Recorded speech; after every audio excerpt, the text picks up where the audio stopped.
శ్రీమాత్రే నమ. జై గురు దత్తాత్రేయ నమ. ఈ వీడియోలో మనం తులారాశి వారికి జీవితాంతం వారు తీసుకోవాల్సినటువంటి జాగ్రత్తలు, అదృష్ట యోగాలు తెలుసుకునే ప్రయత్నం చేద్దాం. రాశుల్లోకెల్లా తులారాశి అత్యంత అదృష్టవంతమైనది. ఇది ఒక సెలబ్రిటీ రాశి మాట. మంచి ప్రభుత్వ గుర్తింపు, ప్రజల యొక్క గుర్తింపు, మంచి పాపులారిటీ కలిగినటువంటి వారంతా కూడా ఇదే రాశిలో జన్మించడం జరుగుతూ ఉంటుంది.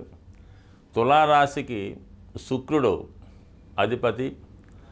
అలాగే శుక్రుని యొక్క మూల త్రికోణ రాశి కూడా ఇదే అవటం వల్ల ఎక్కువగా వీళ్ళు ఒక సౌకర్యవంతమైనటువంటిది, బాగా ఉన్నత స్థాయి కుటుంబాల్లో జన్మించేవారు ఈ రాశిలో జన్మిస్తూ ఉన్నారు. అంటే ఎక్కువ ఈ మధ్యకాలంలో ఈ తులారాశి, తులాలగ్నంలో మరి అమెరికాలో, విదేశాల్లో సెటిల్ అయినటువంటి మన హిందూ కుటుంబాల్లో జన్మించడం జరుగుతుంది. అలాగే మరి రాజకీయ నాయకులు కానీ, సినిమా నటులు, వీళ్ళ కుటుంబాల్లో కూడా ఈ లగ్నానికి లేదా ఈ రాశిలో జన్మించిన వారు జన్మించడం జరుగుతూ ఉంది. అంటే మరి డెప్త్గా పేర్లు ఎందుకు కానీ మీకు అర్థమై ఉంటుంది. ఇక ఈ తులారాశిలో శని భగవానుడు ఉచ్చ పొందుతూ ఉంటాడు అన్నమాట. అంటే ఏంటంటే సేవాభావం, సర్వీస్ మెంటాలిటీ, నిజాయితీ, సింప్లిసిటీ, స్వచ్ఛంగా ఉండడం, ఇవన్నీ కూడా ఈ రాశి వారి యొక్క జన్మత వస్తుంటాయి అన్నమాట. అంటే ఎన్ని సౌకర్యాలు ఉన్నా కూడా వీళ్ళు చాలా సింపుల్గా, చాలా నిడారంబరంగా, ఎటువంటి అంగు ఆర్భాటాలు లేకుండా జీవించడం జరుగుతూ ఉంటుంది. సో ఇదే రాశిలో రవి నీచ పొందుతూ ఉంటాడు. అంటే ఇక్కడ పూర్వకాలంలో మరి రాజ్యాధికారం, రాజులు పరిపాలిస్తూ ఉండేవారు అన్నమాట. అప్పుడు మేషరాశిలో రవి ఉచ్చ కాబట్టి ఆ రాశి వారి యొక్క హవా నడుస్తూ ఉండేది. అహంభావంగా, గర్వంగా, చాలా దుష్ట శిక్షణగా ఉంటూ ఉండేది. మరి ఇది ప్రజాస్వామ్యం కాబట్టి దానికి చిహ్నంగా తులారాశిలో మరి శని ఉచ్చ పొందడం అంటది. ఇక్కడ ప్రజాస్వామ్యం నడుస్తూ ఉంటుంది.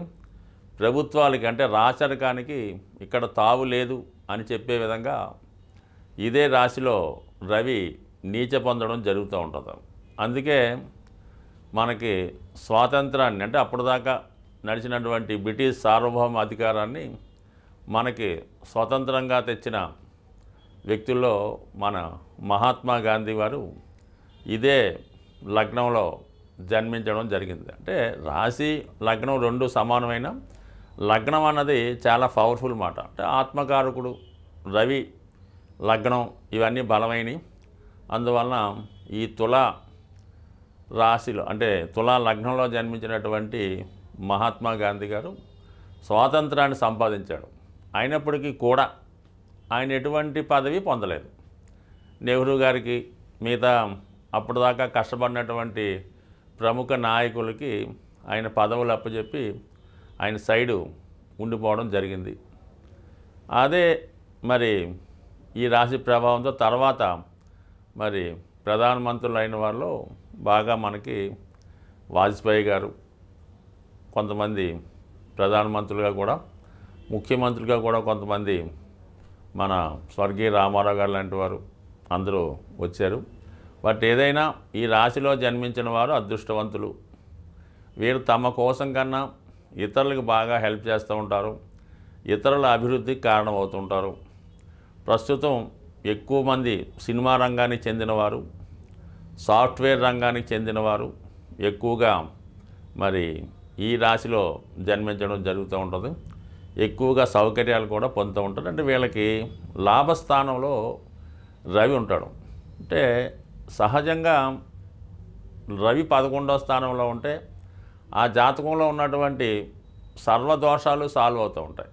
మరి పుట్టుకతోనే వీళ్ళకి సహజంగా లాభాధిపతి రవి అవటం వల్ల ప్రభుత్వ సహకారం, ఎల్లవేళ ఉంటుంది. అంటే రవి అంటే ఇంక సామ్రాజ్యానికి సూర్యభగవానుడు విష్ణుమూర్తి రూపంలో మరి జాతకుడిని సర్వదా కాపాడుతుంటాడు కాబట్టి వీళ్ళు చేపట్టిన ప్రతి పనిలో విజయం సాధిస్తూ ఉంటారు.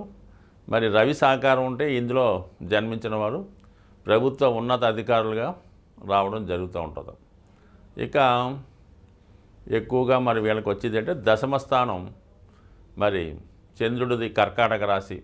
అంటే చంద్రుడే మనకి పాపులారిటీకి పేరు ప్రతిష్టలకు కారణమవుతుంటాడు.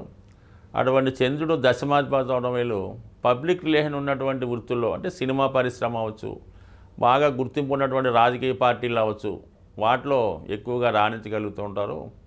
ఎక్కువగా ఏమవుతుందంటే ఒక సినిమా పరిశ్రమలో రాణించాలంటే అటు చంద్రుడు శుక్రుడు కూడా బలంగా ఉండాలి. శుక్రుడు విలన్ మాట, చంద్రుడు హీరో. అందుకని చంద్రబలం ఉన్నవాళ్ళు విలన్గా జీవితాన్ని స్టార్ట్ చేసిన హీరోగా మారడం జరుగుతూ ఉంటుంది. మన చిరంజీవి గారు అనుకోవచ్చు, కొన్ని సందర్భాల్లో మోహన్ బాబు గారు అనుకోవచ్చు. డైరెక్ట్గా చంద్రుడే బలంగా ఉంటే వాళ్ళు డైరెక్ట్గా హీరోగానే రాణిస్తారు. మన పాత హీరో అక్కినేని నాగేశ్వరరావు గారి లాగా. మొత్తం మీద ఏంటంటే శుక్రుడు చంద్రుడు ఎవరి జాతకంలో బలం ఉంటే వాళ్ళు అటు రాజకీయ రంగంలోనూ అటు సినిమా రంగంలో కూడా బాగా రాణిస్తారు. ఈ తులా రాశి వారికి ఎస్పెషల్లీ భాగ్యాధిపతి బుధుడు అవటం వల్ల మరి ఎక్కువగా వీళ్ళు ఎంత విద్య చదువుకున్నా కూడా ఎక్కువగా వ్యాపారపరంగా రాణించగలుగుతుంటారు, పబ్లిసిటీ రంగంలో రాణించగలుగుతుంటారు. అలాగే భాగ్యాధిపతి వ్యయాధిపతి కూడా రావడం వల్ల వీరు సంపాదించిన ధనంలో ఎక్కువగా గుప్త దానాలు, మంచి కార్యక్రమాలకి, దేవాలయాల అభివృద్ధికి, ఎవరైనా విద్యా సంస్థలకి ఖర్చు పెడతా ఉంటారు. ఎక్కువగా తులారాశి వారే పెద్ద పెద్ద విద్యా సంస్థలు స్థాపించి విద్య నేర్పించడం, పెద్ద పెద్ద వైద్యశాలలు నేర్పించి ఉచితంగా కంటి వైద్యం చేయడం, ఇవన్నీ కూడా ఈ రాశివారి యొక్క సేవాభావానికి నిదర్శనం. అంటే చిత్రం ఏంటంటే వీళ్ళు ఎంత ధనాన్ని డొనేషన్స్ రూపంలో మంచి కార్యక్రమాలకు ఉపయోగిస్తారో వారి యొక్క సంపద కూడా అంత విపరీతంగా రావడం జరుగుతూ ఉంటుంది. అయితే వీళ్ళు వ్యక్తిగతంగా మరి ఎవరితో కలిసి చేసినప్పుడు మాత్రం పెద్దగా కలిసి రాదు. ఒక వ్యాపారం కానీ ఒక సేవా సంస్థ కానీ ఏది చేసినా సింగిల్గా చేసుకుంటేనే మంచిది తప్ప ఒకరితో జాయింట్గా చేసినప్పుడు వారి యొక్క మనస్తత్వానికి వీరి మనస్తత్వానికి సరిపోకపోవడం వల్ల చాలా సందర్భాల్లో ఇబ్బంది పడుతూ ఉంటారు.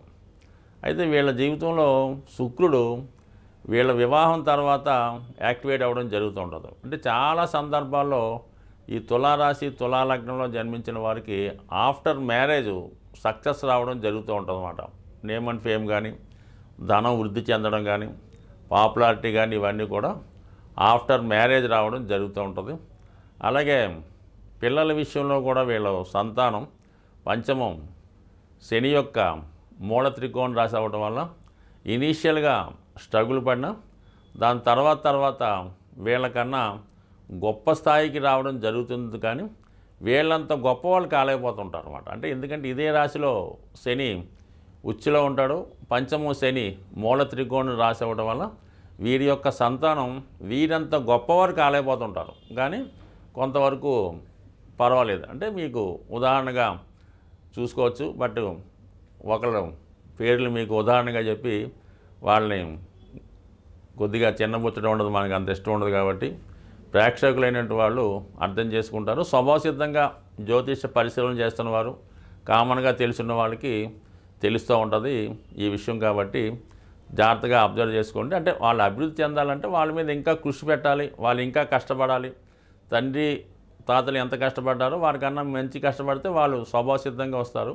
అంటే స్వభావసిద్ధంగా ఈ తులారాశి వారికి జన్మించిన సంతానం వీళ్ళకి బాగా ఉన్నత స్థితిలో ఉండగా జన్మిస్తారు. కాబట్టి అతి గారాభం వల్ల కానీ మరి డబ్బులు ఉన్నాయనే దీంతో కొంత గారాభంగా పెరగడం వల్ల కూడా ఈ స్థితి కొందరిలో రావడం జరుగుతుంటుంది. కొన్ని సందర్భాలు ఇది తారుమారు కూడా అవ్వచ్చు. సో ఏదైనా విధిలిఖితం, పూర్వపుణ్యం, గత జన్మలో చేసుకున్నటువంటి ఫలితాలు, వారి తల్లిదండ్రులు చేసుకున్నటువంటి పుణ్యాలు, ఇవన్నీ కూడా జాతకుడు జీవన విధానం మీద ఆధారపడుతుంటాయి. బట్ ఏదైనా తులారాశిలో చిత్తా నక్షత్రంలో జన్మించిన వారు మంచి టెక్నీషియన్స్గా రాణించగలుగుతూ ఉంటారు. అలాగే స్వాతి నక్షత్రంలో జన్మించిన వారు మంచి టెక్నాలజీ కలిగి ఉండి ఇప్పుడున్నటువంటి మోడర్న్ యుగంలో కాలానికి అనుగుణంగా ఉండే ప్రయత్నం చేస్తుంటారు.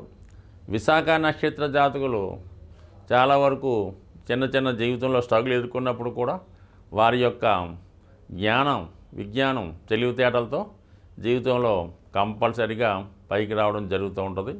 బట్ ఏదైనా తులారాశి వారికి శని మహాదశ టర్నింగ్ తీసుకోవడం జరుగుతుంది. మరి చిత్తా వాళ్ళకి 4వ దశగా, స్వాతికి 3గా, విశాఖకి 2గా వస్తుంది. కాబట్టి ఏదైనా శని మహాదశ అయిపోయిన తర్వాత ఈ తులారాశిలో జన్మించిన వారికి భాగ్యోదయం జరుగుతుంది. బట్ శనిగ్రహ అనుగ్రహం కోసం ఈ రాశివారు నిడారంబరంగా ఉండడం, బ్లాక్ కలర్ వస్తువులు, బ్లాక్ కలర్ వాహనం వాడటం వల్ల, ప్రతిరోజు సూర్య నమస్కారం చేసుకోవడం వల్ల, ఆదివారం నియమంగా ఉండడం వల్ల, అలాగే మరి అలాగే వీళ్ళు జాతి నీలాన్ని ధరించడం వల్ల, సప్తమికి రుద్రాక్ష ధరించడం వల్ల జీవితంలో అదృష్టయోగం పొందే అవకాశం ఉంది. స్వస్తి.